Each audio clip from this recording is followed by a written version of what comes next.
এই যে বাসের মধ্যে কোনো এখন এটি সামনের অংশ আমরা যতদূর আমরা ব্যাগ দেখতে পেয়েছি এখন পর্যন্ত কোনো মরদেহ আমরা দেখতে পাইনি। এই বাসটি কিন্তু ট্রেনের উপরের দিকে দেখা গেছে। এটি এই বাসটি কিন্তু সৌহার্দ্য পরিবহনের বাস।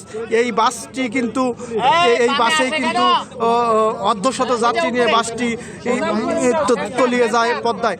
আমরা দেখতে পাচ্ছি যে বাসটিতে ট্রেনে তোলার চেষ্টা করছে উদ্ধারকারী হামজা।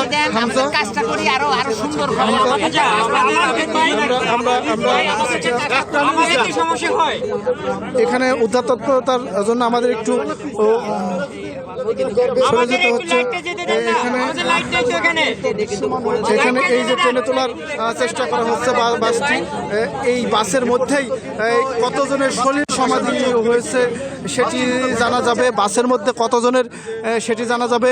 এই যে বাসের সামনের অংশ এটি রাজবাড়ির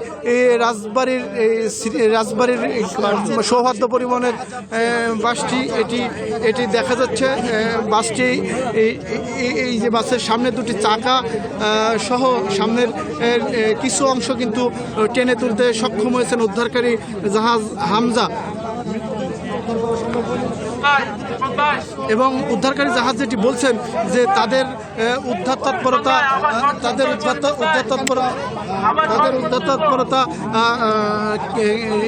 তারা এই যে বৈরী আবহাওয়া ছিল সেটি উপেক্ষা করেও কিন্তু তারা উদ্ধার তৎপরতা চালাচ্ছেন। এখানে বিপুল সংখ্যক উৎসুক মানুষ কিন্তু এখানে এসছেন, নিহত স্বজনেরা এখানে এসছেন। বাসটি ট্রেনে তোলা হচ্ছে। বাসটি আপনি দেখছেন যে বাসটি কিন্তু ট্রেনে তোলা হচ্ছে।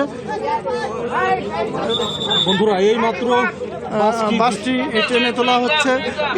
আপনি দেখছেন যে বাসটি ট্রেনে তোলার চেষ্টা হচ্ছে। বাসের দৃশ্যমান হয়েছে। এই বাসের মধ্যেই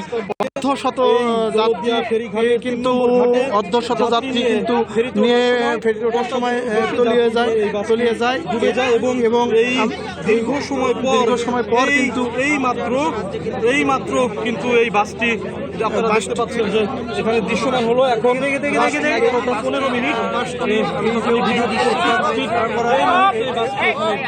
এখান থেকে আমাদের ক্রেন ড্রাইভারকে দেখতে দিতে হবে, ওকে দেখতে দিতে হবে।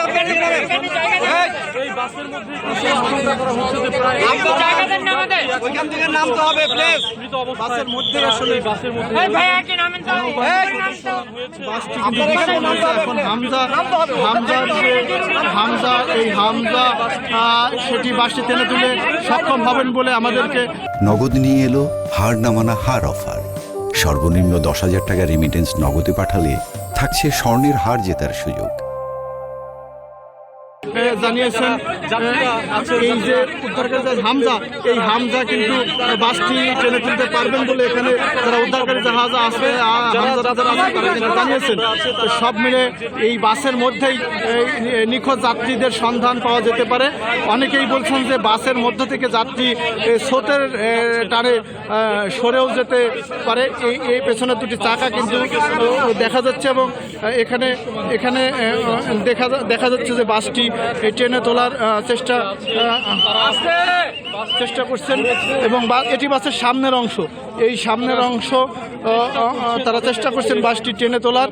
সামনের অংশ ক্ষতিগ্রস্ত হয়েছে। আমরা এই যে বাসের মধ্যে কোনো এখন এটি সামনের অংশ আমরা যতদূর আমরা ব্যাগ দেখতে পেয়েছি এখন পর্যন্ত কোনো মরদেহ আমরা দেখতে পাইনি।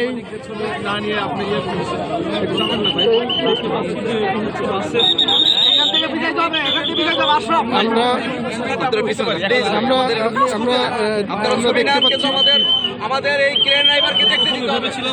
ও না দেখলে কাজ করতে পারবে না। লাইট সিরিয়ালের 002 হতে পারে। বাসটি টেনে তোলা দেখতে পাচ্ছেন আপনারা বাসের সামনের অংশ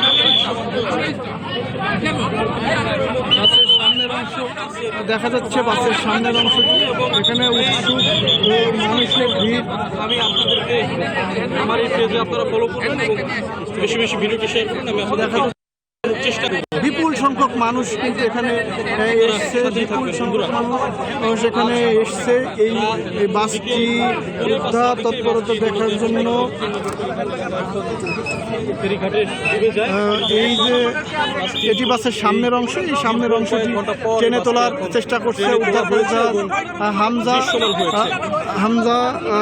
এখানে বিপুল সংখ্যক মানুষ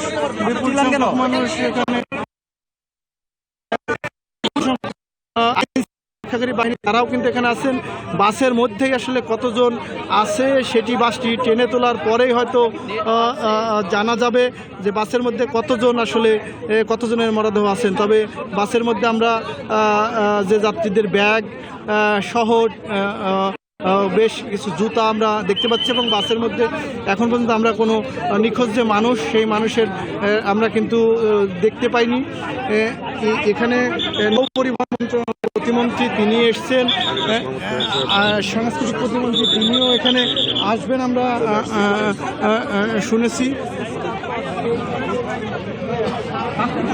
একটু আমরা একটু দেখাতে চাই এখানে নৌবাহিনীর যারা সদস্য আছেন তারাও কিন্তু একটু আমরা এখানে দীর্ঘ প্রতীক্ষার পরে কিন্তু বাসটির সামনের অংশ আসার পরে কিন্তু আবার যে উদ্ধার তৎপরতা সেটি কিন্তু এক প্রকার স্থগিত হয়ে গিয়েছে এবং বাসটি যে ওজন সেটি এই উদ্ধারকারী জাহাজ হামজা সেটি দিয়েই তারা আসলে তুলতে পারবেন বলেই আসলে এই যারা বিআইডব্লিউটিএ কর্তৃপক্ষ তারা কিন্তু আমাদেরকে জানিয়েছেন। বিকেল 5:30টার দিকে এই যাত্রীবাহী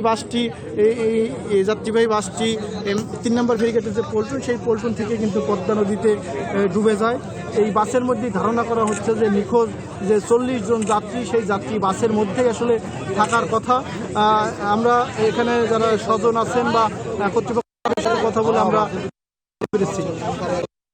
আপনারা দেখছেন যে নিহতদের স্বজনের যে কান্নায় সেই কান্নায় কিন্তু ভারী হয়ে উঠেছে এই পদ্মা পার।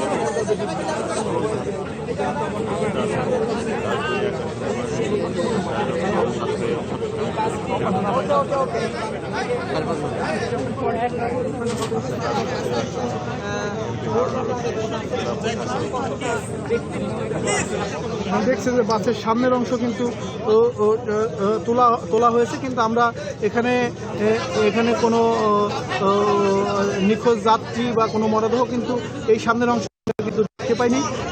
এখন এই বাসের কত আসলে হবে তখন বলা সম্ভব হবে। এখানে তাদের এই উদ্ধার অভিযান যখন শুরু করতে দেরি হয় তখন কিন্তু তারা এক প্রকার ভুয়া বলে স্লোগান দেয় এবং ইট পাটকেল নিক্ষেপ করেন। এই ঘটনা কিন্তু এখন পর্যন্ত জেলা প্রশাসনের পক্ষ থেকে 5 সদস্য বিশিষ্ট একটি কমিটি গঠন করা হয়েছে, যেখানে অতিরিক্ত জেলা প্রশাসককে প্রধান করে রাখা